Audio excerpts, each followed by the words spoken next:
Alright, so I'm going to do a quick video real quick. I've just got everything hooked up on my Barnett crossbow. It is the C5 Wildcat.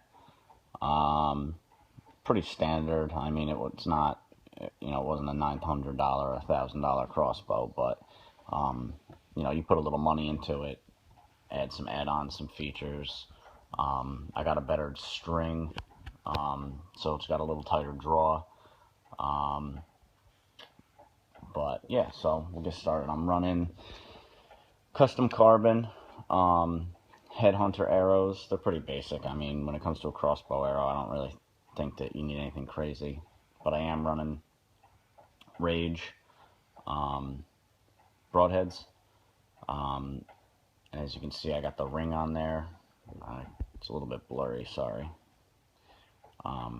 But the ring holds the blades a little bit better. Gives you a little bit better of a deployment. So you don't risk the chance of deploying pre-impact. Got a bunch of arrows. The cool thing about the Rages is they did come with a target tip, which is nice because they're pretty heavy. They're 100 grain, so came with a target tip. I run 100 grain target tips anyway, but it's nice to have the actual broadhead. I got this thing. This is pretty cool. It's just a little side pouch that goes on, velcros on.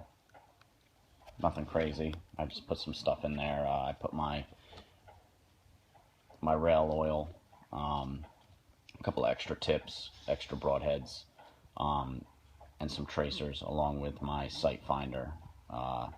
Just some basic stuff. I hunt right in my own backyard, basically, my property, so I don't have to go far, so it's nice to have just a small little thing, because I don't like carrying a big-ass book bag.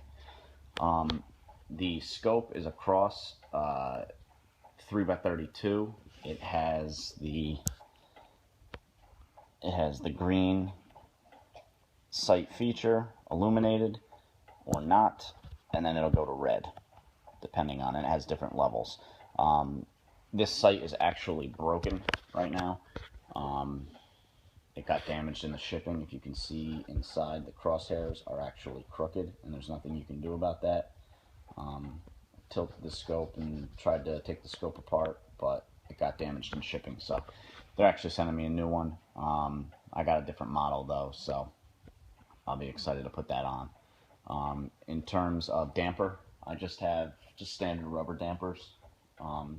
It came in 4, so I space them out a little bit. They tell you to put them together, but I like to space them out. I find it works a little bit better. Got them on this side too. Everything else is basic. I did opt for, I went ahead and bought a strap. I would recommend anybody that buys a crossbow get a strap, because they are a pain in the ass to carry, especially if you're walking long distances into the woods, or if you're going to be dragging a deer out. It's nearly impossible to drag a deer out and hold your crossbow at the same time. They're just a pain in the ass, especially once you put the quiver on. On this side, I just have my regular knife. I was able to strap it on. It may look like there's a lot of shit on here and it's not comfortable, but I'm a righty, so this is up against my body, so it's not obstructing my shooting at all.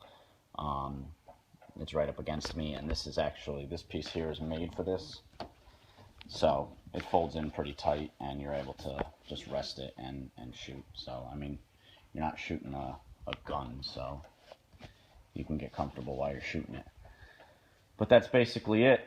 I'll post a video once I get the scope on how to install the scope properly, sighted in, if anybody's interested. I'm sure a lot of people that watch these already know how to do it, but some people don't. So I'll go ahead and post that, and then a little bit more in detail about the features and things of the crossbow. I would highly recommend this crossbow to anybody. I have this currently, even with the scope. I was shooting about 60 yards with about, I want to say, 6-inch drop. So that's not bad. But leave some comments, check it out, check out my other videos. I'm actually going to be doing a video of the wood stove pretty soon. I'll be lighting my first fire, and I'll show everybody about the new catalytic converter and things like that. So I'll be posting up some hunting videos too in the future. I've got my stand, my blind. I got 4 stands and 2 blinds in the back with cameras already set up. So hopefully we get a big one. You know, there's a 10, there's a 12, and there's a 4 walking around my property. So we're going to try to get them, but appreciate it.